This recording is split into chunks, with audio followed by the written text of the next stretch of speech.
ললাট লিখন তা দেখা যাবে। আমাদের কাজটা তো আমাদের করতে হবে। তো আজকে আমরা শব্দ নিয়ে আলোকপাত করছি, শব্দ নিয়ে কিছু শব্দ ব্যয় করব। আপনারা সঙ্গে থাকুন, কিছু আলোচনা হোক আর কি, উভয় তরফ থেকে আলোচনা হোক। আলোচনা তো একতরফা ঠিক নয়। তো শব্দ শব্দ হচ্ছে, আমরা যদি বলি যে বিভক্তিহীন নামপদ। কারণ আমরা জানি ক্রিয়াপদ অর্থাৎ যেটা ধাতু, সেটা তো নাম শব্দ থাকবে না, সেটা ধাতু হয়ে যায়। শব্দ আর ধাতু দুই প্রকার। আমরা সকলে জানি শব্দ হচ্ছে, এই ধাতু হচ্ছে ক্রিয়ার মূল অংশ, মূল এবং অবিভাজ্য অংশ হচ্ছে ধাতু। আর শব্দ হলো বিভক্তিহীন নামপদ। তো শব্দ কয় প্রকার আমাকে কেউ একজন বলেন, শব্দ কয় প্রকার? দুই প্রকার।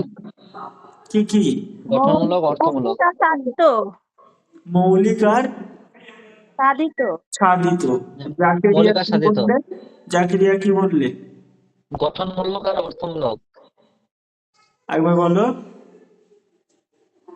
গঠনমূলক ও অর্থমূলক। না, ওইভাবে আমরা ক্লাসিফিকেশনটা করব না। আমরা উৎপত্তিগত ভাবে শব্দকে দুটি ভাগে ভাগ করব। একটা হচ্ছে মৌলিক শব্দ, আর একটা হচ্ছে সাধিত শব্দ। হ্যাঁ, মৌলিক শব্দ হচ্ছে, ধরো আমি যদি বলি মৌলিক শব্দ, যাকে ভাঙা যায় না, অবিভাজ্য অংশ। হ্যাঁ, যেমন আমরা অনেকে মানে তরুণ ছেলেরা আর কি, তারা রাত 1টা 2টো 3টে পর্যন্ত যারা সিঙ্গেল আছে তারা আমাদের মানে দেবীদের যারা আছেন, দেবী যারা আছেন, তাদের মেসেঞ্জারে গিয়ে টুংটাং করেন আর কি। তো যাকে একেবারে বশে আনা যায় না, যিনি পাত্তা দেন না কাউকে, তিনি হচ্ছে মৌলিক। আর সাধিত, যিনি অন্যের সঙ্গে অন্যের সহযোগিতায় নিজেকে আবার ধারণ করতে চান, নিজেকে সঁপে দেন, তিনি হচ্ছেন সাধিত। আমি ব্যাপারটা ভালো করে বলি যে মৌলিক শব্দ হচ্ছে সেই সমস্ত শব্দ সমূহ যে শব্দগুলোকে আপনি ভাঙতে পারবেন না আর কি। হ্যাঁ, ভাঙতে পারবেন। ক্যাডবেরি, এইভাবে একটা ক্যাডবেরি খুললেন, এইভাবে ভেঙে দিলেন। কিন্তু মৌলিক শব্দ, ওটাকে আপনি ভাঙতে পারবেন, ওটা অ্যাটাচ আপনাকে একবারে খেতে হবে, একেবারে গালে দিয়ে একবারে খেয়ে নিতে হবে। আপনি ভেঙে আপনার কোনো ভাই বন্ধু বেরাদারকে দিতে পারবেন না। যেমন আমি যদি বলি ফল, ফল, এটাকে তো আমি ভাঙতে পারছি না। আমি যদি বলি কর, কর, এটাকেও আমি ভাঙতে পারছি না। কিন্তু আমি যখন বলবো ফল ল যোগ ইলো, ফলিলো, এটা আবার কিন্তু সাধিত হয়ে যাচ্ছে। হ্যাঁ, ফল যোগ ইলো, ফলিলো, এই দুটি ভাগ, একটা হচ্ছে মৌলিক আর একটা হচ্ছে সাধিত। এই সাধিত শব্দের আবার 3টি অংশ রয়েছে। আপনারা কেউ বলতে পারবেন সাধিত 3টি অংশ কি কি? সাধিত 3টি অংশ কি কি? নাম ধাতুজ ক্রিয়া, না নাম ধাতুজ, আর ভুলে গেলাম তো। যৌগিক, রূঢ় এবং যোগ রূঢ় শব্দ। সাধিত শব্দ মূলত সমাসবদ্ধ ভাবে তৈরি হয়, আর সাধিত শব্দ মূল শব্দের সঙ্গে প্রত্যয় যোগে তৈরি হয়। সাধিত শব্দ মূলত দুটি ভাগে তৈরি হয়। আপনারা আমার সাউন্ড কি ক্লিয়ার আসছে?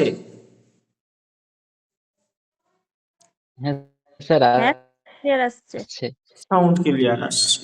আমি কি খুব দ্রুত বলছি নাকি আর একটু স্লো বলবো? না, ঠিক আছে স্যার। ঠিক আছে, ওকে। তো সাধিত শব্দ মূলত দুই ধরনের প্রক্রিয়াতে তৈরি হয়।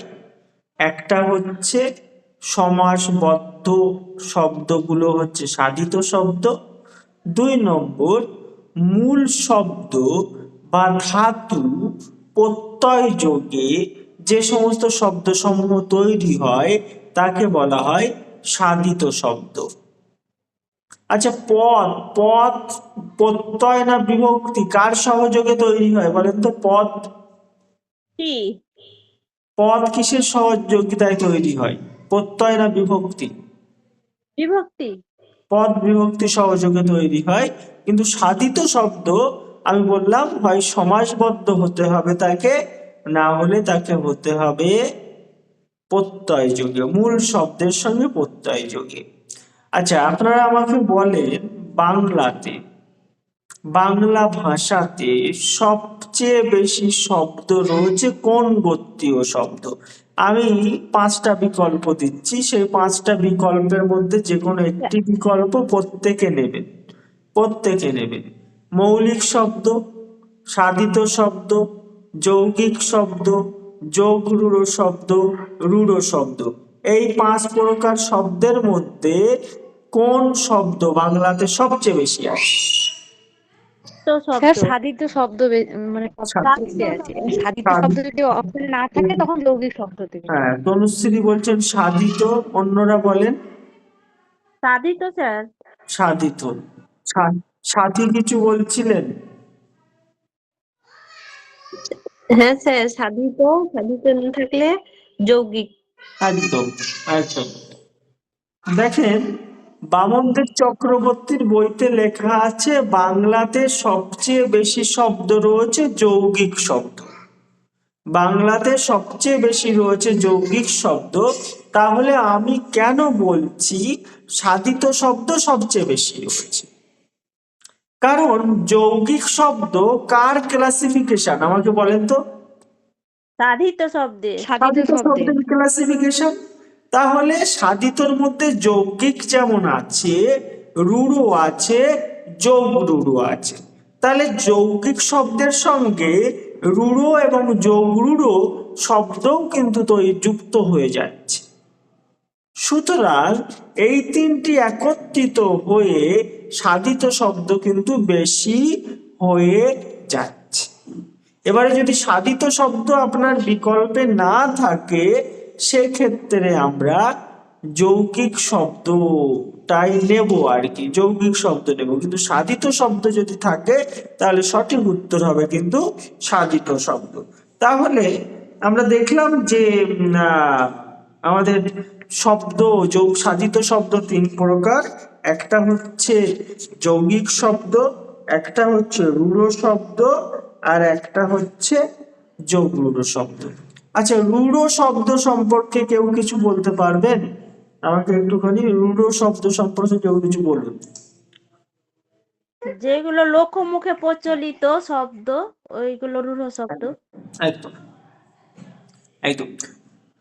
প্রকৃতি প্রত্যয় বা ব্যুৎপত্তি অর্থাৎ উৎপত্তিগতভাবে তার একরকম নাম থাকে, বুঝেছেন? কিন্তু কালে কালে শব্দের সংযোজন এবং বিয়োজন তো হয়।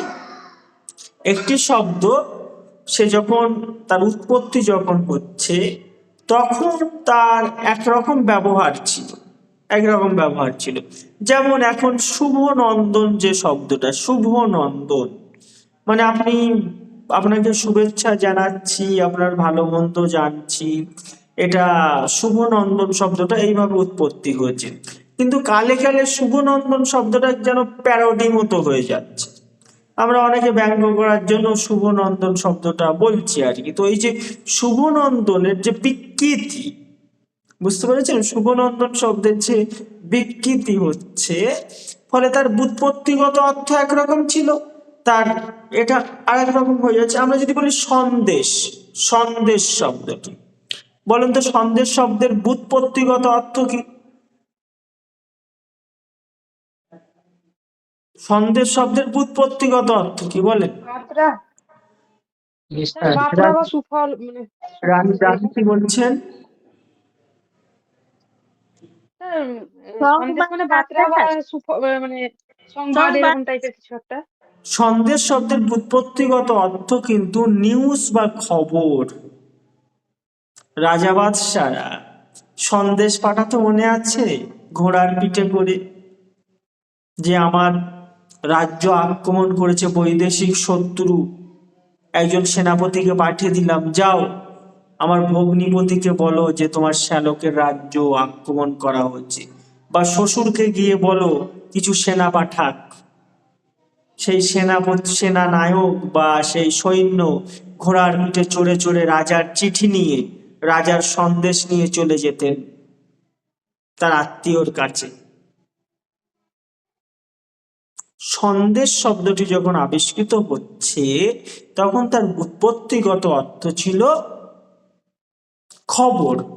আর এখন সন্দেশ শব্দের অর্থ হচ্ছে মিষ্টান্ন, তাও মিষ্টান্নর মধ্যে বিশেষ এক প্রকার মিষ্টান্ন, একেবারে সংকুচিত হয়ে গেছে অর্থটা।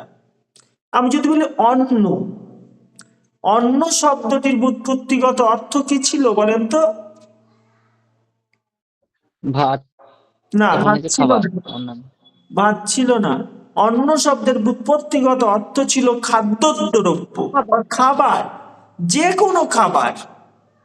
যে কোনো খাবারকে এই মানুষ অন্ন বলতো, যে কোনো খাবারকে অন্ন বলতো, কিন্তু সেটা সংকুচিত হতে হতে হতে হতে সেটা একটা নির্দিষ্ট অংশে এসে উপনীত হয়েছে। এখন কেবলমাত্র ভাতকে আমরা অন্ন বলি, অন্য কোনো খাবারকে আমরা কিন্তু অন্ন বলি না। ফলে শব্দের ক্ষেত্রে এই ব্যুৎপত্তিটা খুবই গুরুত্বপূর্ণ। তো রূঢ় শব্দ যেগুলো, সে ব্যুৎপত্তিগত অর্থকে বহন করে না, সে কেবলমাত্র সমাজ প্রচলিত অর্থকে ধারণ করে। রূঢ় শব্দ তার ব্যুৎপত্তিগত অর্থ একরকম থাকতেই পারে, সে কেবলমাত্র সমাজ প্রচলিত অর্থটাকে ধারণ করবে। আমি যদি বলি শ্বশুর, বাবা তুমি অসুর, শ্বশুরকে অসুর বলতেন কোন বিখ্যাত কবি, আপনারা বলতে পারবেন? শ্বশুরকে বলতেন অসুর, কাজী নজরুল ইসলাম। কাজী নজরুল ইসলাম তার শ্বশুর আলী আকবর খানকে অসুর বলে চিহ্নিত করতেন আর কি। তো এই যে আমি বললাম শ্বশুর, শ্বশুর শব্দের ব্যুৎপত্তিগত অর্থ হচ্ছে যিনি শীঘ্রই খান, যিনি শীঘ্রই খান। সবচেয়ে তাড়াতাড়ি খায় হচ্ছে বাঘ মামা, তাহলে বাঘ মামা আপনাদের শ্বশুর, তাই কি না? যদি আমি ব্যুৎপত্তিগত অর্থটাকেই ধরি, যে শ্বশুর শব্দের ব্যুৎপত্তিগত অর্থ হচ্ছে যিনি শীঘ্রই খান বা যিনি তাড়াতাড়ি খান, তাহলে বাঘ মামা খুব তাড়াতাড়ি খান, তাহলে বাঘ মামা আমাদের শ্বশুর। বা যে কেউ, আমি যদি খুব তাড়াতাড়ি খেতে পারি তাহলে আমি আপনাদের শ্বশুর। ব্যুৎপত্তিগত অর্থটাকে যদি আমরা ধরি তাহলে শ্বশুর শব্দের অর্থটা বহু বিস্তৃত হয়ে যাচ্ছে। হ্যাঁ, একটা নির্দিষ্ট সীমায় আবদ্ধ থাকছে না, যে কেউ যে কারো শ্বশুর রূপে উপনীত হতে পারে। কিন্তু আমরা এই ব্যুৎপত্তিগত অর্থে থাকলাম না, আমরা কি করলাম, একটা সমাজ প্রচলিত অর্থ, সেই অর্থটাকে ধারণ করলাম। আমি বলছি শ্বশুর হলো হাজবেন্ড বা ওয়াইফের বাবাকে আমরা কিন্তু শ্বশুর বলছি। তাহলে এই যে আমি ব্যুৎপত্তিগত অর্থকে ধারণ না করে সমাজ প্রচলিত অর্থকে ধারণ করলাম, সেই দিক থেকে বিবেচনা করে আমরা এই শ্বশুর শব্দটিকে রূঢ় শব্দ হিসাবে কিন্তু ধরতে পারি। এমন আরো বেশ কিছু শব্দ রয়েছে, যেমন আমি যদি বলি ধরেন আমি বললাম কুশল, কুশল, কুশল শব্দটির ব্যুৎপত্তিগত অর্থ হচ্ছে যজ্ঞের জন্য কুশ বহন করেন যিনি। একটা যজ্ঞ হচ্ছে বা পূজা হচ্ছে, হচ্ছে সেই যজ্ঞের জন্য যে মানুষটি কুশ বহন করে নিয়ে আসছেন তাকেই বলা হতো কুশল। এটা ব্যুৎপত্তিগত অর্থ। কুশল শব্দটি যখন নির্মিত হচ্ছে তখন এই শব্দটি ছিল, কিন্তু এখন কুশল বলতে আমরা কোনো একজন মানুষের শুভেচ্ছা বিনিময় করি, তার ভালো মন্দর খোঁজ খবর নিই, তার খোঁজ খবর নেওয়াটাই আমরা কুশল বিনিময় ধরি। তাহলে তার ব্যুৎপত্তিগত অর্থ ছিল যিনি যজ্ঞের জন্য কুশ বহন করেন। কিন্তু আমরা সেখানে থেমে থাকলাম না, আমরা কি করলাম, আমরা কুশল বলতে বুঝলাম, আমি যখন আপনাদেরকে বললাম যে আপনারা কেমন আছেন, কি করছেন, কতটুকু পড়াশোনা করছেন, এই যে আপনাকে আপনার সম্পর্কে আমি জানলাম, আপনার শুভ জ্ঞান করলাম, শুভ নন্দন জানালাম আপনাকে। শুভ নন্দন আমার খুব প্রিয় একটি শব্দ, তো সেই শুভ নন্দন জানালাম আপনাদেরকে। তো এইটাই হচ্ছে কুশল। ফলে এখানেও আমরা দেখলাম যে মূল ব্যুৎপত্তিগত অর্থটাকে আমরা ধারণ করিনি, আমরা সমাজ প্রচলিত অর্থটাকে ধারণ করেছি। চলেন আর কি শব্দ আছে আমরা যদি বলি, ধরেন আমরা বললাম প্রবীণ। প্রবীণ প্রবীণ শব্দের ব্যুৎপত্তিগত অর্থ হচ্ছে যিনি দক্ষ বীণা বাদক বা বীণাটা যিনি খুব ভালো বাজাতে পারেন এমন মানুষকে আমরা প্রবীণ বলবো। কিন্তু এই ব্যুৎপত্তিগত অর্থকেই আমরা থেমে থাকি না, আমরা প্রবীণ বলতে বুঝি প্রকৃষ্ট রূপে জানেন এমন বৃদ্ধ ব্যক্তি, অর্থাৎ একজন জ্ঞানী সমজদার বৃদ্ধ ব্যক্তিকে আমরা বলি প্রবীণ মানুষ, আর কি প্রবীণ মানুষ। ফলে এখানেও আমরা কিন্তু ব্যুৎপত্তিগত অর্থে দাঁড়িয়ে থাকলাম না, আমরা সমাজ প্রচলিত যে অর্থটি আছে সেই অর্থকে প্রাধান্য দিলাম, যে কারণে প্রবীণ শব্দটিও কিন্তু হয়ে যাচ্ছে রূঢ় শব্দ। আমি যদি আপনাদেরকে বলি হরিণ, যেটা ডিয়ার আর কি, হরিণ, এই হরিণ শব্দের অর্থ ব্যুৎপত্তিগত অর্থ হচ্ছে হরণ করেন যিনি, হরণ করেন যিনি তিনি হরিণ। এখন জাকারিয়ার মন যদি কোনো প্রাণভোমরা হরণ করে নেয় তাহলে জাকারিয়া তাকে হরিণ বলবে, তুমি আমার হরিণ, বাবু খাইছো টাইপের গল্প হবে আর কি। তো সেক্ষেত্রে একজন চোর যদি আপনার বাড়িতে এসে কিছু হরণ করে তাহলে আমাকে তাকেও হরিণ বলতে হবে, কারণ হরিণ শব্দের আদি অর্থ যদি আমি ধরি তাহলে সেটা হরণ করেন যিনি। আমরা একটুখানি সাইলেন্ট হব 30 সেকেন্ডের জন্য, আপনাদের সহযোগিতা কাম্য।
আপনাদেরকে অসংখ্য ধন্যবাদ এই সহনশীলতা দেখানোর জন্য। বর্তমান কাল প্রেক্ষাপটে আপনারা সকলেই জানেন মন্দির মসজিদের জন্য যে উল্লাস, সেই উল্লাসে চাপা পড়ে যাচ্ছে আমাদের মতো সাধারণ মানুষের চাওয়া পাওয়া ব্যথা বেদনার গল্পগুলো। তো সেই সময়ে আপনারা সহিষ্ণুতার পরিচয় দিয়েছেন, ধন্যবাদ অসংখ্য আপনাদেরকে। তো যে কথা বলছিলাম, আচ্ছা আপনারা কি আমার পড়া মানে বুঝতে পাচ্ছেন? পড়ানো বুঝতে পাচ্ছেন কিনা একটু হ্যাঁ বলবেন? স্যার, হ্যাঁ স্যার, বুঝতে পারছি। ওকে, বোঝা যাচ্ছে? প্রত্যেকে কি বোঝা যাচ্ছে না খুব স্পিড হয়ে যাচ্ছে? গতি কি একটু কম করতে হবে?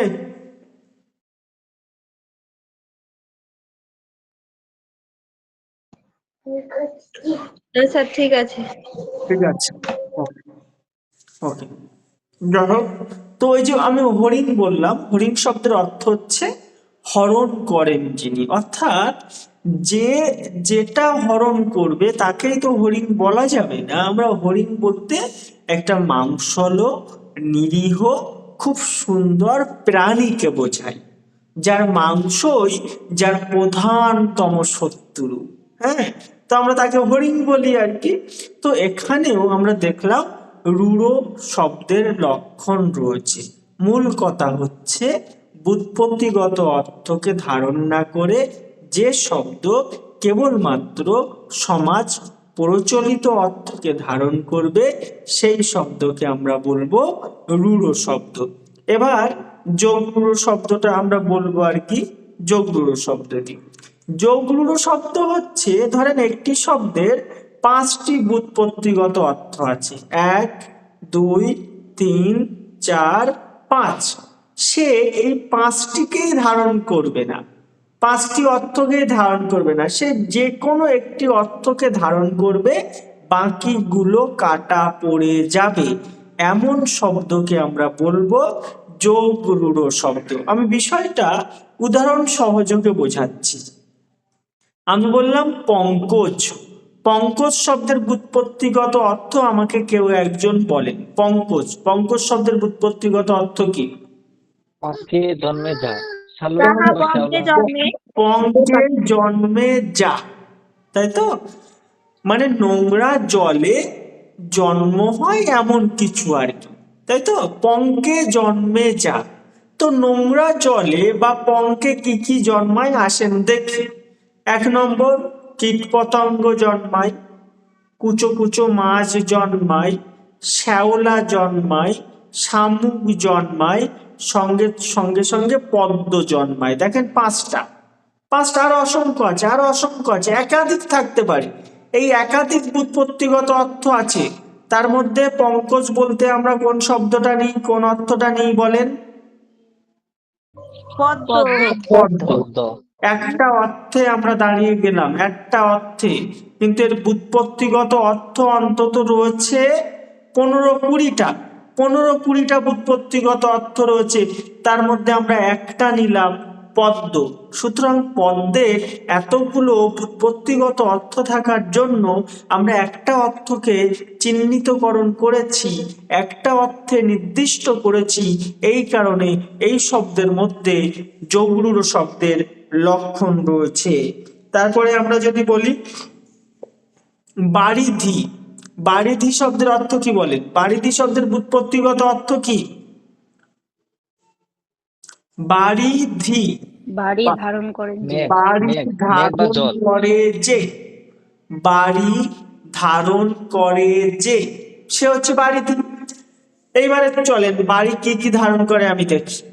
চলেন, বাড়ি ধারণ করে পুষ্করিণী, বাড়ি ধারণ করে দিঘি, বাড়ি ধারণ করে বিল, বাড়ি ধারণ করে নদী, বাড়ি ধারণ করে হ্রদ, বাড়ি ধারণ করে সাগর, বাড়ি ধারণ করে সমুদ্র। তাহলে সবচেয়ে বেশি বাড়ি কে ধারণ করে? এই যে এতগুলো নাম বললাম, সবচেয়ে বেশি জল কোথায় আছে বলেন তো? সবচেয়ে বেশি জল কোথায় আছে? সবচেয়ে বেশি জল কোথায় আছে? মহাসাগর, সাগর। সমুদ্রে আছে, সমুদ্রে আছে। কারণ যখন সমুদ্র আছে তখন তো নিশ্চয়ই পুষ্করিণী উত্তর হতে পারে না, বা দিঘি উত্তর হতে পারে না, বা ঝিল উত্তর হতে পারে না, বা নদী উত্তর হতে পারে না। সেক্ষেত্রে কিন্তু উত্তর হয়ে যাবে সমুদ্র। সুতরাং এতগুলো জায়গায় জল আছে, কিন্তু আমরা একটি নির্দিষ্ট অর্থ নিলাম, সেটা হচ্ছে সমুদ্র। জলদ, জলদ শব্দের ব্যুৎপত্তিগত অর্থ কি বলেন? জলদ, জলদ শব্দের ব্যুৎপত্তিগত অর্থ কি? জল দেয় যে। জল ধারণ করে যে বা জল দেয় যে, সেই হচ্ছে জলদ, তাই না? তো আমরা বিভিন্ন মাধ্যম থেকে জল পাই, বিভিন্ন মাধ্যম থেকে জল পাই। আমরা টিউবওয়েল থেকে জল পাই, আমরা পুষ্করিণী থেকে জল পাই, আমরা এখন টাইম কল থেকে জল পাই, আমরা নদী থেকে জল পাই, সমুদ্র থেকে জল পাই, বিভিন্ন মাধ্যম থেকে আমরা জল পাই। কিন্তু জলদ শব্দের অর্থ কি? মেঘ। মেঘ। আমরা মেঘ থেকেও কিন্তু জল পাই, তাই না? তো এতগুলো ব্যুৎপত্তিগত অর্থ থাকলেও আমরা শুধুমাত্র একটি ব্যুৎপত্তিগত অর্থকে ধারণ করলাম, সেই কারণে এটাও হয়ে যাবে যোগরূঢ় শব্দ। কারণ যোগরূঢ় শব্দের সংজ্ঞায় আমরা দেখলাম যে শব্দ তার একাধিক ব্যুৎপত্তিগত অর্থের মধ্যে যে কোনো একটিকে ধারণ করবে। রূঢ় শব্দ আমরা কি দেখলাম? সে কোনো ব্যুৎপত্তিগত অর্থের ধারে পাশে যাবে না, সমাজ প্রচলিত অর্থকেই ধারণ করবে। তাহলে রূঢ় এবং যোগরূঢ়ের পার্থক্য এটা। আরো কয়েকটি উদাহরণ আমি ব্যাখ্যা করি। আমি যদি বলি, ধরেন আমি বললাম সম্বন্ধী, সম্বন্ধী, সম্বন্ধী হচ্ছে সম্বন্ধ আছে এমন ব্যক্তি, সম্বন্ধ আছে এমন ব্যক্তি। তো আমার সঙ্গে আমার বাবার সম্বন্ধ আছে, তাই না? আমার সঙ্গে আমার বাবার সম্বন্ধ আছে, তো আমি তাহলে আমার বাবা আমার সম্বন্ধী। আচ্ছা, খুব মজার একটা কথা বলি আপনাদের সঙ্গে। একটু আগেই মানে আমার বাবার মায়ের মধ্যে একটু মানে অল্প একটু ঝামেলা মতো হয়েছে, সেটা আমাকে নিয়ে অল্প একটু ঝামেলা মতো হয়েছে। সেটা হচ্ছে আমার আব্বা এবং মা দুজনেই দুবার হজ করে এসেছেন, বুঝেছেন? মানে মক্কা শরীফ, মদিনা শরীফ দুবার তারা জিয়ারাত করে এসেছেন। প্রফেট মোহাম্মদ সাল্লাল্লাহু আলাইহি সাল্লামের কবর তারা জিয়ারাত করে এসেছেন, আর অন্যান্য কাজ করে এসেছেন। তো আমার আব্বা আজকে মসজিদে গেছেন, মসজিদে মাওলানা সাহেব বলেছেন যে যদি সন্তানরা যদি নামাজ না পড়ে বা সঠিকভাবে ধর্মাচরণ না করে, তো সন্তানদের এই যে পাপ হচ্ছে, এই পাপটা মানে পিতামাতাকেও তার ভাগ কিছুটা নিতে হবে আর কি, বুঝেছেন? পিতামাতাকেও তার ভাগ কিছুটা নিতে হবে। তো আমার তো নামাজ পড়া হয় না আর কি। তো এইটা নিয়ে আমার আব্বার প্রচন্ড ক্ষোভ। তো মায়ের সঙ্গে একটু আগে ঝগড়া করছিলেন আর কি, যে ও কেন নামাজ পড়বে না, এটা সেটা ঝগড়া করছিলেন, মানে নিজের পাপের বোঝাটা যাতে একটু কম হয় আর কি। হ্যাঁ, তো এই যে আমার বাবার সঙ্গে আমার যে সম্পর্ক, এই সম্পর্কটা এটাকেও তাহলে আমার বাবাও আমার সম্বন্ধী, আমার মায়ের সঙ্গে আমার যে সম্পর্কটা রয়েছে, তাহলে আমার মাও আমার সম্বন্ধী, বা আপনাদের সঙ্গে তো আমার একটা সম্পর্ক আছে, তো তাহলে আপনারাও আমার সম্বন্ধী, তাই কি না? কিন্তু তা নয়। সম্বন্ধী বলতে, আচ্ছা সম্বন্ধী কি, সম্বন্ধী কাকে বলে বলেন তো? সম্বন্ধী কাকে? বউয়ের প্রিয় ভাই। দাদা দাদাকে হ্যাঁ, বলে ভাই। হাজবেন্ডের বউয়ের দাদা বা সরি, ভাই। ওয়াইফের বড় ভাই, ওয়াইফের বড় ভাইকে বলা হয় সম্বন্ধী, আর ওয়াইফের ছোট ভাইকে বলা হয় শ্যালক। ওয়াইফের বড় ভাই হচ্ছে সম্বন্ধী, আর ওয়াইফের ছোট ভাই হচ্ছে শ্যালক। তো তাহলে ওয়াইফের ভাইকে আমি সম্বন্ধী বলছি, কিন্তু দেখেন কতগুলো উৎপত্তিগত অর্থ। যার সঙ্গে যার সম্পর্ক আছে, যার সঙ্গে যার সম্পর্ক আছে সেই সম্বন্ধী। কিন্তু এখানে একটি নির্দিষ্ট অর্থকে আমরা ধারণ করছি। রাজপুত শব্দের উৎপত্তিগত অর্থ কি? রাজপুত। পুত শব্দের অর্থ কি? পুত বলেন, পুত শব্দের অর্থ কি? ছেলে, পুত রাজার শব্দের অর্থ রাজা। ছেলে, পুত শব্দের অর্থ ছেলে, আর রাজপুত মানে কি? রাজার ছেলে। কিন্তু আমরা কি সেই অর্থে ব্যবহার করি? আমরা তো ব্যুৎপত্তিগত ওই যে অতগুলো অর্থ রয়েছে, রাজপুত যেমন রাজার ছেলে, রাজপুত যেমন রাজপুতানার বাসিন্দা, এই দুটো বা তিনটে ব্যুৎপত্তিগত অর্থ রয়েছে, কিন্তু আমরা কেবলমাত্র রাজপুতানার বাসিন্দাকেই রাজপুত বলি, তাই না? আমরা বলি না রাজপুত শক্তি, রাজপুত জনজাতি। হ্যাঁ, ভীষণ শক্তিশালী সব রাজা ছিল, মেবার, তারপর রানা সংগ্রাম সিং, মেবার তো একটি জায়গা, রানা সংগ্রাম সিং, রানা প্রতাপ সিং, এই যে সমস্ত শাসকরা ছিল আর কি, খুব মানে হয়তো শক্তি ভীষণ ছিল না, কিন্তু অদম্য সাহস ছিল। খুব বেশি শক্তিশালী তারা ছিলেন না, কিন্তু তারা অদম্য সাহসী ছিলেন আর কি। এবং রাজপুত জাতি খুবই সাহসী জাতি। তো রাজপুতানার বাসিন্দাকে আমরা রাজপুত বলছি, আমরা কিন্তু রাজার ছেলেকে রাজপুত বলি না। ফলে এই যে অর্থগুলো রয়েছে, যে তার ব্যুৎপত্তিগত অর্থ একাধিক হতে পারে, দুটো হতে পারে, চারটি হতে পারে, পাঁচটি হতে পারে, ছটি হতে পারে, তারও বেশি হতে পারে, কিন্তু যে কোনো একটি অর্থকে নিতে হবে। আর এই একটি অর্থকে নিলে সেটা হয়ে যাবে যোগ রূঢ় শব্দ।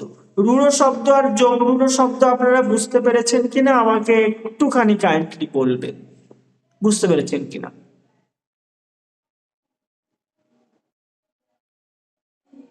হ্যাঁ স্যার। বুঝে গেছে? স্যার পেরেছি। প্রত্যেকে বুঝতে পেরেছেন? বুঝতে না পারলে আরো বলবো। বোঝা গেছে কিনা হ্যাঁ একটুখানি স্যার। বলেন। ওকে হ্যাঁ স্যার, বোঝা গেছে। ওকে, হ্যাঁ, বুঝতে পেরেছি। ওকে। তো এবারে আমি যৌগিক শব্দটা বলি। যৌগিক শব্দের ডেফিনেশন কেউ আমাকে বলতে পারবেন? যৌগিক শব্দটা কি? দুটোই অর্থ এক হবে, প্রচলিত অর্থ হবে, প্রত্যয়জাত একদম অর্থ। ঠিক, ডোনা সঠিক বলেছে।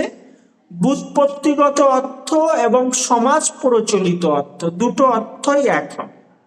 ব্যুৎপত্তিগত অর্থ এবং সমাজ প্রচলিত অর্থ দুটো অর্থই এক হবে। আমি যদি বলি গাইয়ে, হ্যাঁ, গাইয়ে, গা যোগ ইয়ে, গাইয়ে, গাইয়ে শব্দের ব্যুৎপত্তিগত অর্থ হচ্ছে যিনি গান মানে সিঙ্গিং করেন আর কি। আর গায়িকা আমরা যে বলছি গায়িকা বা গায়ক, হ্যাঁ, সেটা হচ্ছে তারা গান গায়, তারা গান গায়। তো যৌগিক শব্দ এবং রূঢ় শব্দ এবং যোগ রূঢ় শব্দের থেকে কিন্তু যৌগিক শব্দের সংখ্যা অনেক বেশি। হ্যাঁ, যৌগিক শব্দের সংখ্যাটাই বেশি আর কি। আমি এখানে কিছু উদাহরণ যদি আমি বলি আর কি, যেমন ঠাকুরালী। ঠাকুরালী, ঠাকুরালী শব্দের অর্থ হচ্ছে দেবতার ভাব, যার মধ্যে ঠাকুরের ভাব আছে, যার মধ্যে ঠাকুরের ভাব আছে, তার ব্যুৎপত্তিগত অর্থ হচ্ছে ঠাকুরালী। আবার এই ঠাকুরালী বলতে আমরা একটু অধিক ধার্মিক ব্যক্তিকে বোঝাই, ঠাকুরালী ভাব রয়েছে তার মধ্যে, অর্থাৎ তার মধ্যে দেবত্ব ভাব বহিঃপ্রকাশ ঘটছে, এমন ব্যক্তিকে আমরা ঠাকুরালী বলি। আমরা যদি বলি নাচিয়ে, নাচিয়ে অর্থাৎ নৃত্য করেন যিনি, নৃত্য করেন যিনি। আর নাচিয়ে সমাজ প্রচলিত অর্থও কিন্তু যিনি নৃত্য করেন। গাইয়ে যিনি গান গান, ব্যুৎপত্তিগত অর্থ, সমাজ প্রচলিত অর্থ যিনি গান গান। এইরকম কিছু শব্দ, যে শব্দগুলির ব্যুৎপত্তিগত অর্থ এবং সমাজ প্রচলিত অর্থ একই থাকছে, সেই শব্দগুলোকে আমরা বলবো যৌগিক শব্দ। বুঝতে পেরেছেন? সেই শব্দগুলোকে আমরা যৌগিক শব্দ বলবো। এখানে যৌগিক শব্দের আর উদাহরণ তেমন নেই আর কি, যৌগিক শব্দের উদাহরণ আর নেই। বৃক্ষ শাখা, বৃক্ষ শাখা, বৃক্ষ শব্দের অর্থ হচ্ছে গাছ, আর শাখা শব্দের অর্থ হচ্ছে ডাল। হ্যাঁ, এর ব্যুৎপত্তিগত অর্থ হচ্ছে গাছের ডাল, আর সমাজ প্রচলিত অর্থও হচ্ছে গাছের ডাল। সুতরাং এরকম একাধিক শব্দ রয়েছে, যে শব্দগুলির ব্যুৎপত্তিগত অর্থ এবং সমাজ প্রচলিত অর্থ দুটোই এক, আলাদা নয়, আলাদা করা যায় না আর কি। এইরকম শব্দ হচ্ছে যৌগিক শব্দ। এবারে আমি শব্দটাকে আরেকটু বিস্তৃত করব, আজকের ক্লাসে। আপনারা আমাকে বলেন, আমরা জানি যে বাংলা শব্দ, বাংলা ভাষাকে আমরা বহুগামী বলতে পারি। বহুগামী, বহুগামী শব্দটির অর্থ বহু বিস্তৃত, আপনারা সকলেই জানেন। আমি বোঝানোর প্রসঙ্গে বললাম আর কি।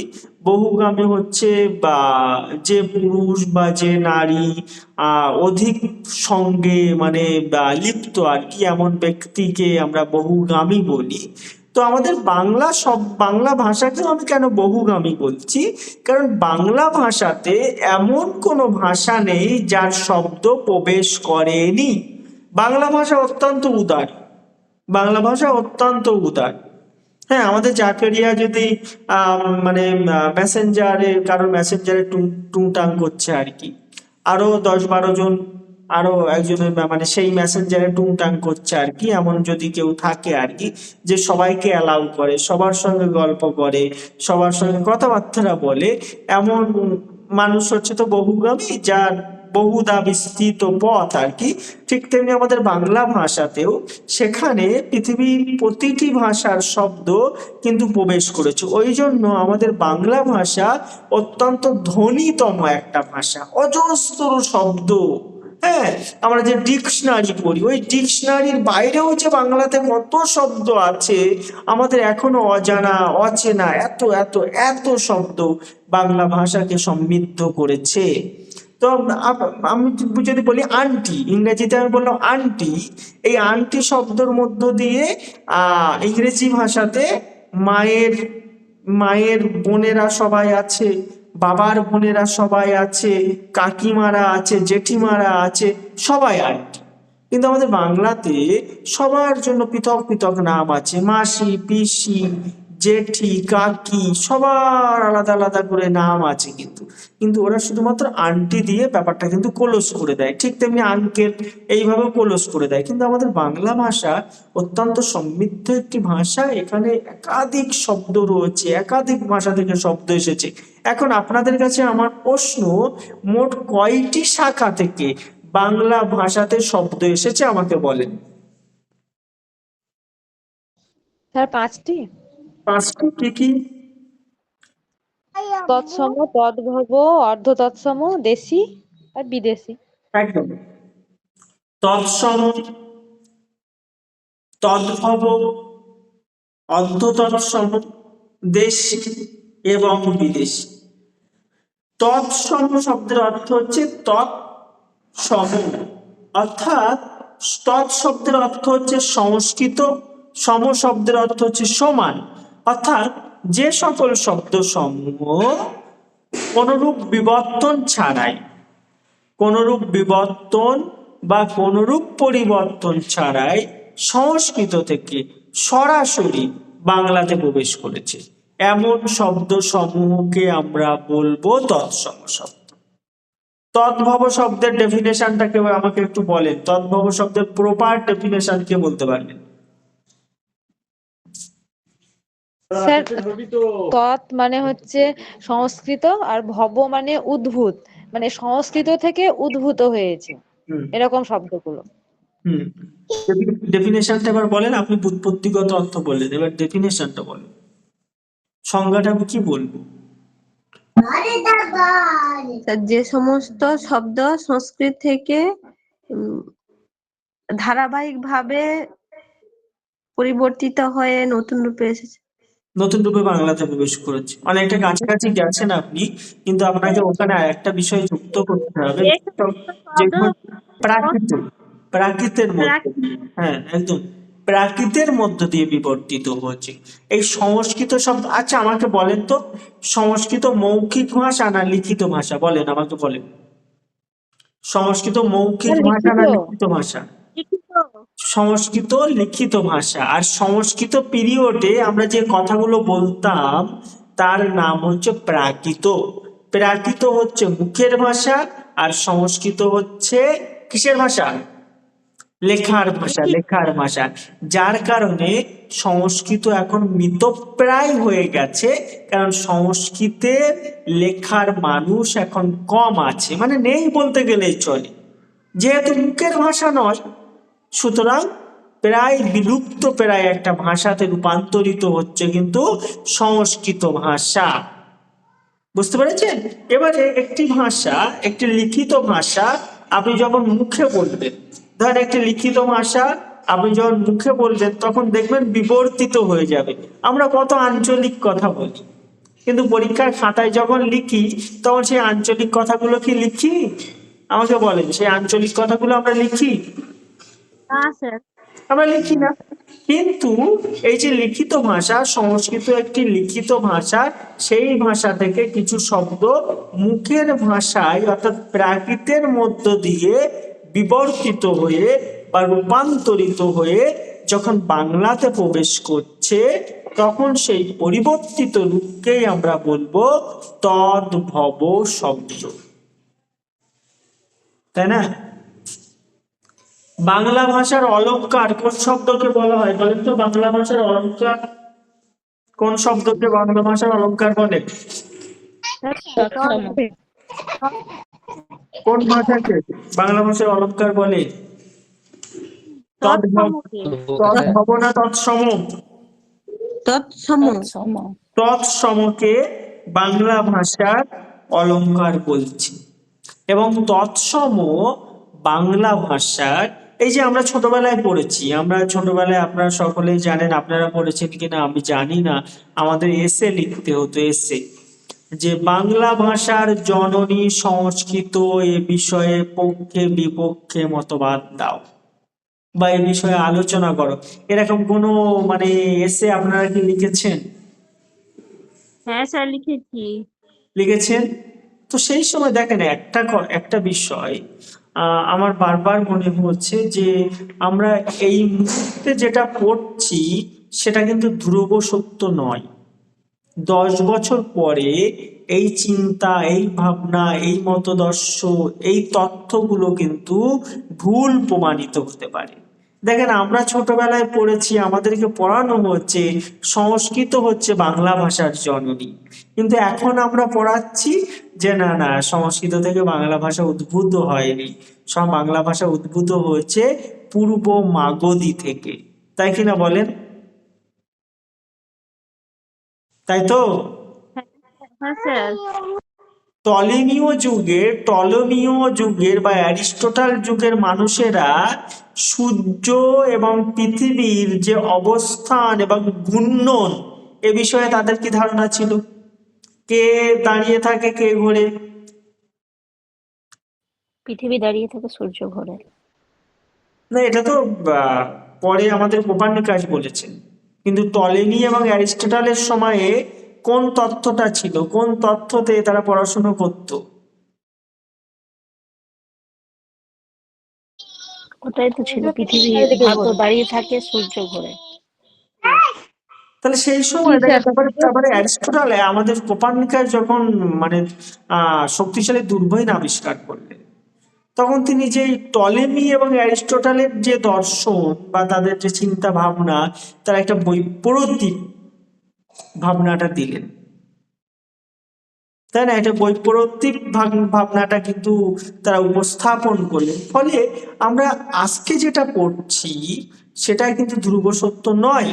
কারণ আমি ওই ওই জায়গা থেকে আমার মনে পড়ে, আমরা ছোটবেলায় আমরা লিখেছি, এসে লিখেছি সংস্কৃত বাংলা ভাষার জননী, কিন্তু এই চিন্তা ভাবনার কিন্তু যৌক্তিকতা ছিল।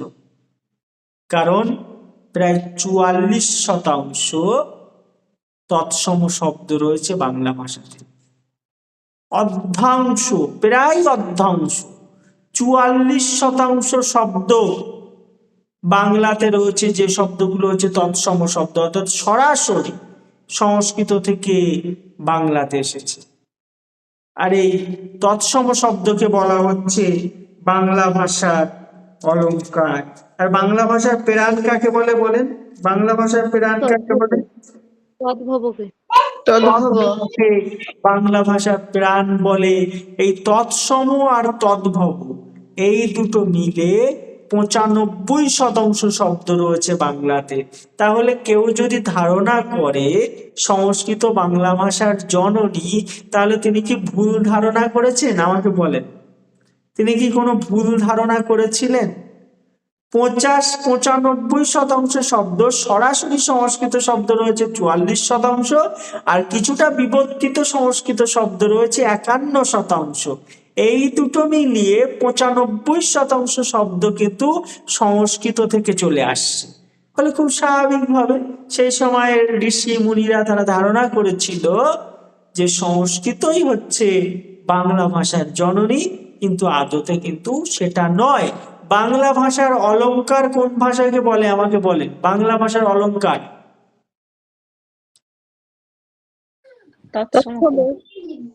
খাঁটি বাংলা শব্দ কোন গোত্রীয় শব্দকে আমরা বলবো খাঁটি বাংলা শব্দ? অর্ধ তৎসম। না, তদ্ভবকে। তদ্ভব তদ্ভব শব্দ হচ্ছে খাঁটি বাংলা শব্দ। আচ্ছা, এবারে অর্ধ তৎসম শব্দের একটা ডেফিনেশন বা ধারণা আমাকে দেন। অর্ধ তৎসম শব্দ সম্পর্কে কেউ একটা ধারণা আমাকে দেন। প্রাকৃতের মাধ্যমে নয়, সরাসরি বাংলায় এসেছে। কিসের মাধ্যমে? প্রাকৃতের মাধ্যমে নয়, সরাসরি বাংলায় এসছে। সরাসরি বাংলায় এসেছে তো তৎসম। আমি না স্যার, হবে না। অর্ধ তৎসমের এক কথা একটা বলেছি। স্তর পেরিয়ে এক একটা স্তর পেরিয়ে তারপরে এসছে। যেমন মৎস্য গ্রেটার দ্যান মাছ। ক্যাশ। না না না, অর্ধ তৎসম শব্দ হচ্ছে, অর্ধ মানে কি? হাফ, হাফ সংস্কৃত শব্দ, অর্থাৎ সংস্কৃত শব্দের বিকৃত রূপ। সংস্কৃত শব্দ বিকৃত হয়ে বাংলাতে প্রবেশ করেছে, সেই শব্দ সমূহকে আমরা বলবো অর্ধ তৎসম শব্দ। যেমন পুরোহিত, আমি যদি বলি পুরুত ঠাকুর। কৃষ্ণ, আমি যখন বলছি কেষ্ট। এই যে বিবর্তন বা বিকৃতি, বিবর্তন আর বিকৃতি তো সম্পূর্ণ আলাদা। বিবর্তন মানে হচ্ছে পরিবর্তিত, পরিবর্তন হয়ে যাচ্ছে, আর বিকৃতি হচ্ছে সম্পূর্ণ উল্টো। আর জাকেরিয়া ছেলে আছে, পরের ক্লাসে যদি জাকেরিয়া মেয়ে হয়ে আমাদের ক্লাসে ঢোকে আর কি, তো সেটা হচ্ছে বিকৃতি। আর জাকেরিয়া মুখে দাড়ি আছে, জাকেরিয়া দাড়ি সেভ করে এসেছে, সেটা হচ্ছে বিবর্তন, পরিবর্তন আর কি, সামান্য পরিবর্তন, সম্পূর্ণ পরিবর্তন নয়। সম্পূর্ণ পরিবর্তনটা হচ্ছে বিকৃতি, আর সামান্য সামান্য পরিবর্তনটা হচ্ছে বিবর্তন। আপনারা কি বুঝতে পেরেছেন? আমার কনসেপ্টটা বোঝা গেছে?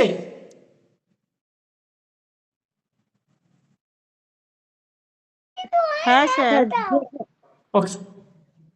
তো এই যে অর্ধ তৎসম শব্দ হচ্ছে সংস্কৃত শব্দ বিকৃত হয়ে বাংলাতে প্রবেশ করলে তাকে বলা হচ্ছে অর্ধ তৎসম শব্দ। আমি যদি বলি নিমন্ত্রণ, আমার নিমন্ত্রণ রয়েছে, আবার আমরা অনেকে বলি নেমন্তন্ন রয়েছে। আমি যদি বলি বৃহস্পতিবার, আবার অনেকে বলে বৃহস্পতিবার আমাদের বাড়িতে তোমার নেমন্তন্ন, আমরা বলি, সাধারণত বলি আর কি। আমরা যদি বলি মানে ঠাকুমা, কেউ একজন খুব সেজে যাচ্ছে, ঠাকুমা বলল, কি কেষ্ট ঠাকুর, কোথায় চললে? শ্রী রাধিকা কোথায় আসিবে? এই যে কেষ্ট ঠাকুর বলছে, অর্থাৎ সম্পূর্ণ বিকৃত রূপ। আমি যদি বলি ধরেন আমি বললাম জ্যোৎস্না, ওদিকে আমি বলছি জ্যোৎস্না। শ্রী, এই শ্রীটা আমরা যদি বলি শ্রী, শ্রী শ্রী দেখেছো কি শ্রী, একবার শ্রীদেবী আর কি। তো এই যে সম্পূর্ণ বিকৃতি, এই বিকৃতিটা হচ্ছে অর্থতৎসম। এবারে দেশি শব্দ, দেশি শব্দ সম্পর্কে কেউ আমাকে ধারণা দেন? দেশি, দেশি শব্দ সম্পর্কে কেউ আমাকে ধারণা দেন? দেশি শব্দটা কি?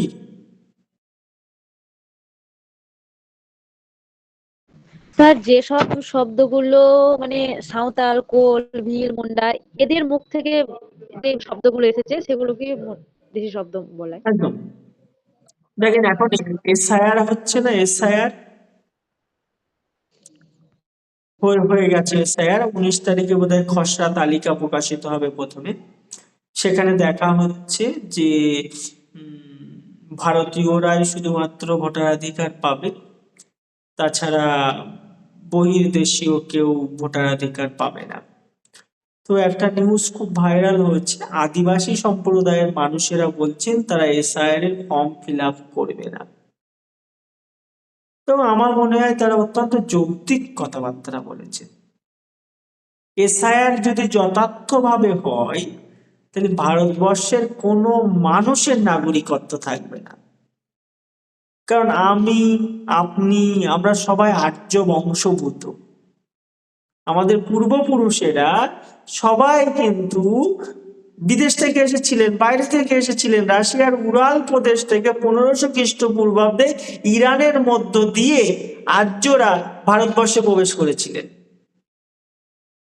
তো আর্যরা ভারতবর্ষে আসবার পূর্বে যারা ভারতবর্ষে ছিলেন, যাদেরকে আমরা বলি আদিবাসী বা আদিম নিবাসী, এরাই কিন্তু আসল ভারতীয়।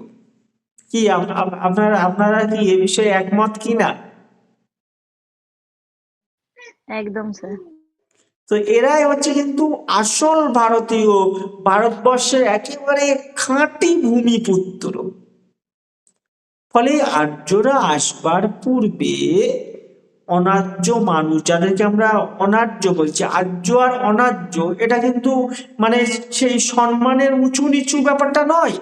অর্থাৎ যারা আর্য তার আগে একটা অযোগ করে দিয়ে অনার্য, অর্থাৎ আর্য নয় এমন ব্যক্তি আর কি, যারা ছিলেন আর কি একেবারে আদিম নিবাসী, আদিবাসী যারা, তারা ভাষাতে কথা বলতেন বা তাদের নির্দিষ্ট ভাষা আছে।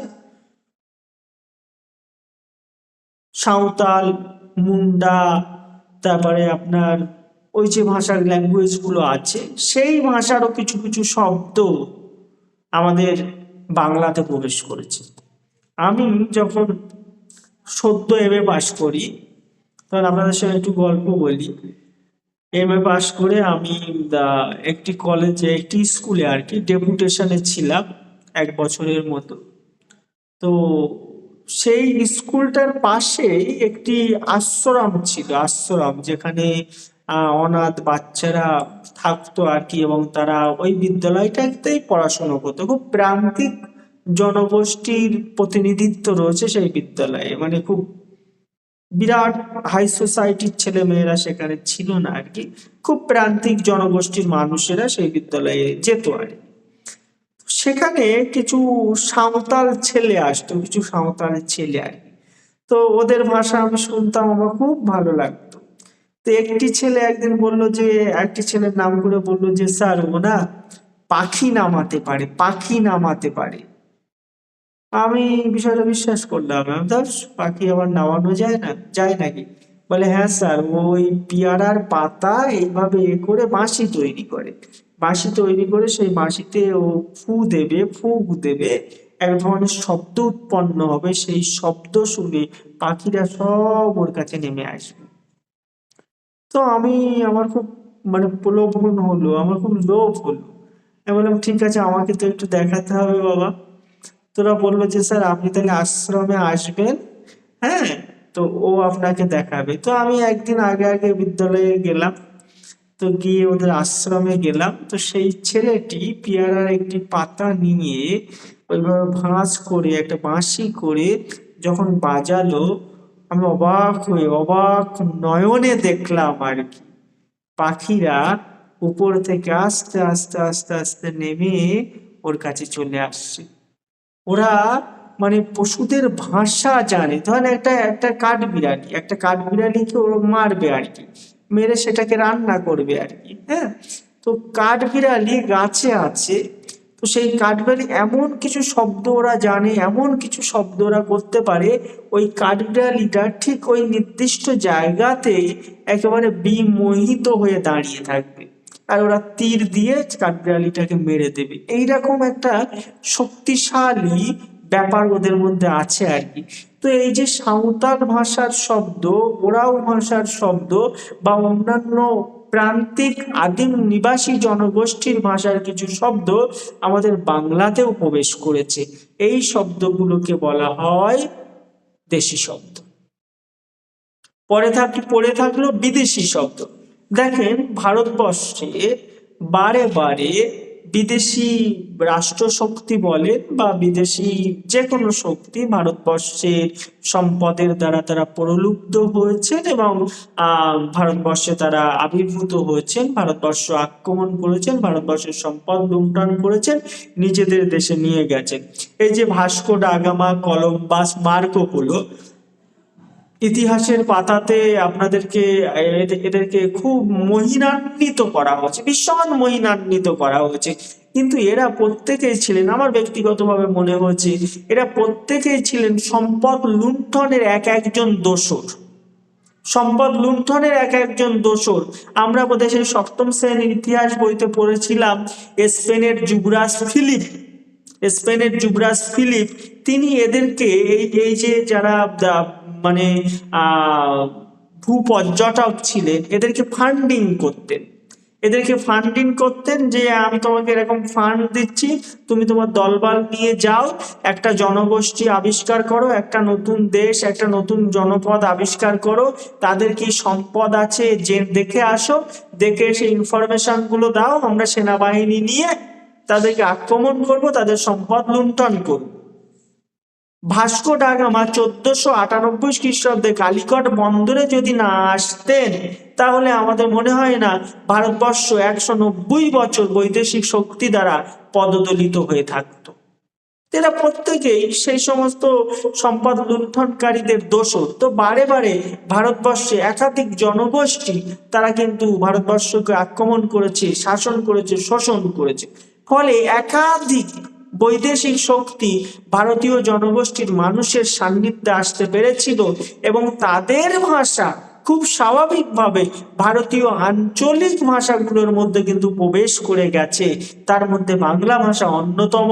এই বাংলা ভাষার মধ্যে আরবি, ফার্সি, ইংরেজি, তুর্কি, পর্তুগিজ, তারপরে আপনার ওলন্দাজ, চীনা, একাধিক ভাষার শব্দ কিন্তু প্রবেশ করেছে, বিপুল হারে প্রবেশ করেছে।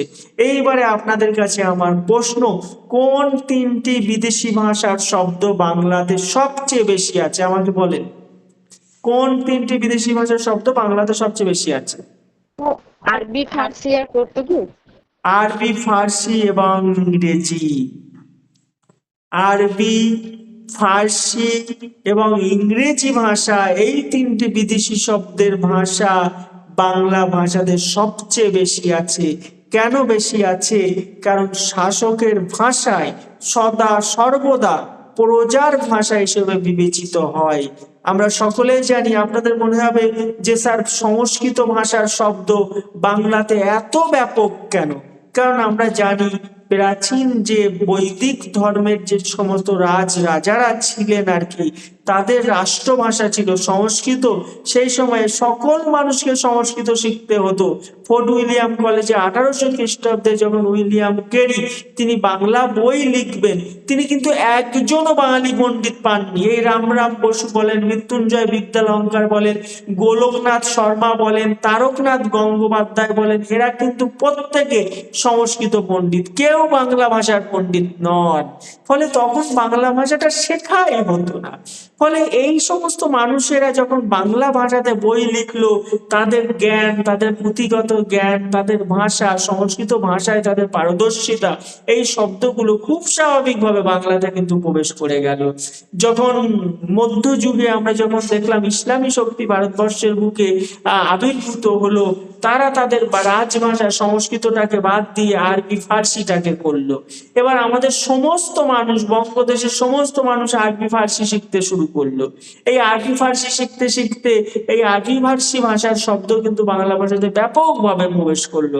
যখন ইংরেজরা এলো 1757 পরবর্তী সময়ে, ইংরেজরা যখন ভারতবর্ষে এলেন, তখন তারাও কিন্তু রাষ্ট্রভাষা এবং চাকরির ভাষা করে দিল ইংরেজি।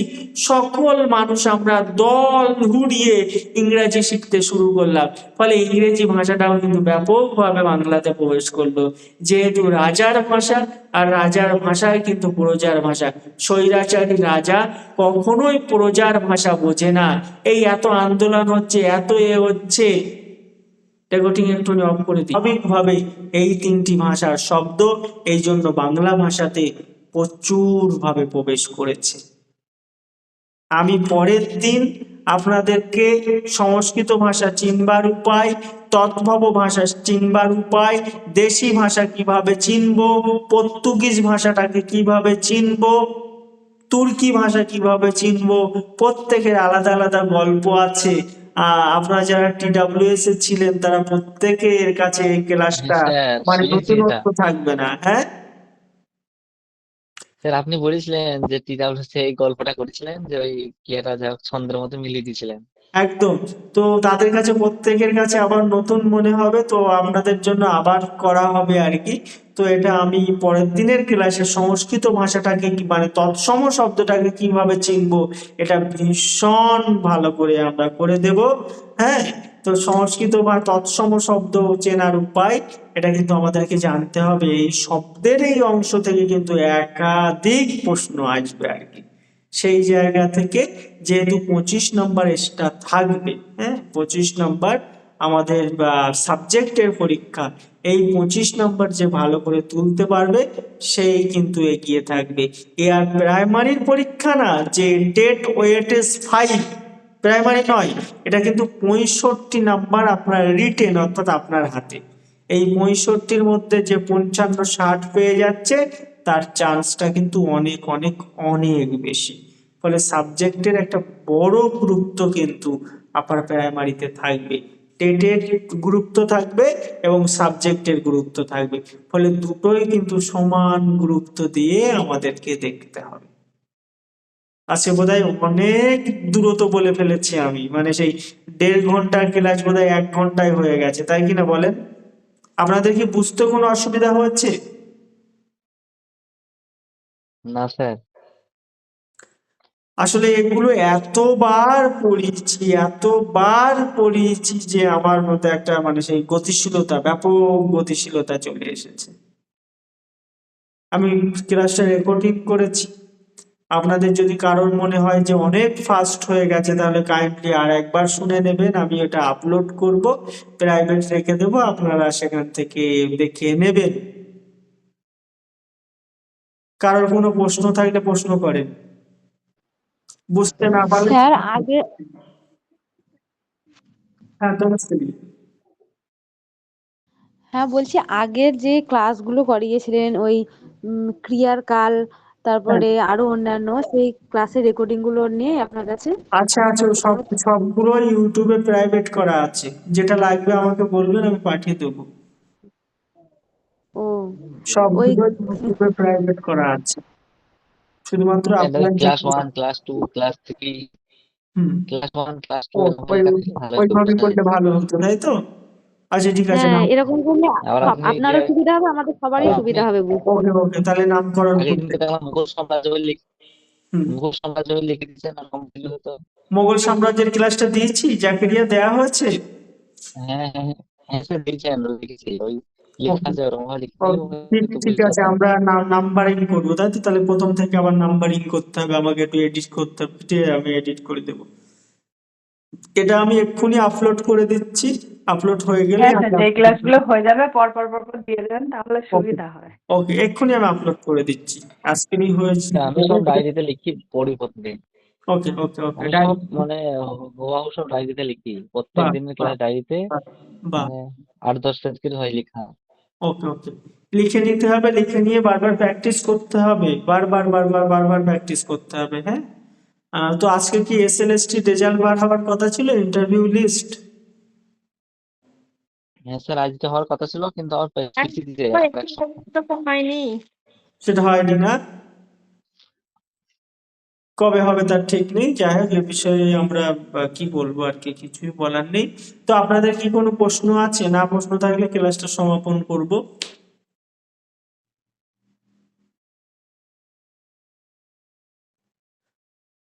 কোনো প্রশ্ন না থাকলে আমি ক্লাসটা আপনাদের সম্মতি নিয়ে সমাপন করব। আপনারা সকলে ভালো থাকবেন, সুস্থ থাকবেন। রান্না বান্না হয়ে গেছে সবার? রান্না করেছেন সবাই?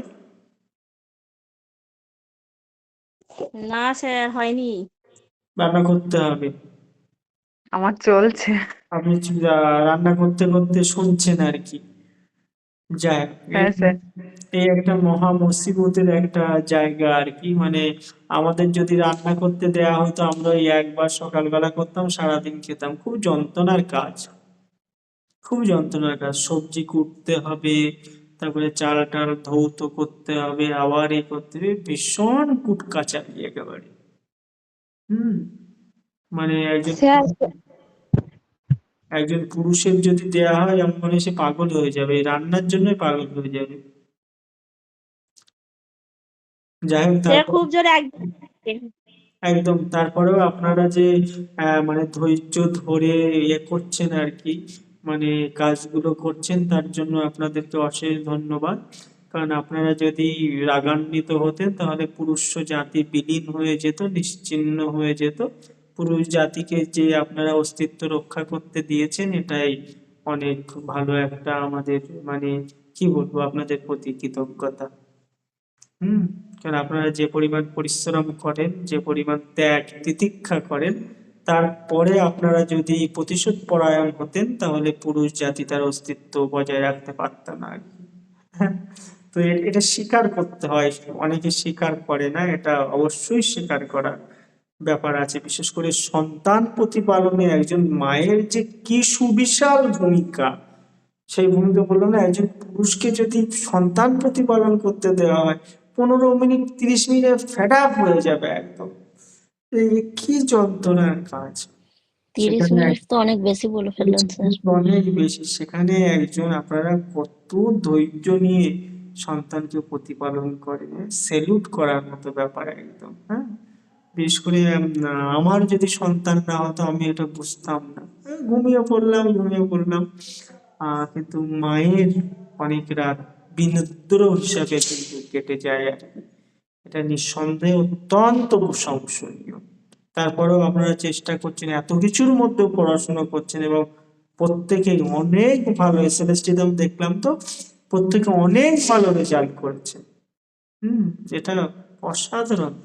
ওই যে যদি 10 নম্বর না থাকতো, ওই 10 নম্বর না থাকতো, আমার মানে আপনারা যারা আছেন আর কি, 70% আপনারা কিন্তু নিশ্চিত ভাবে ডাক পেতেন। তো এই 10 নম্বরটা অনেকটাই পিছিয়ে দিল, অনেকটাই পিছিয়ে দিল। স্যার, কেসে কি ফাইনাল হলো? 10 নাম্বার কি আগেই যোগ্য এখনো হবে? এখনো তো কিছু হয়নি, তবে আমার যেটা মনে হচ্ছে, এই প্যানেলের ভবিষ্যৎ খুব ভালো না, বুঝেছেন?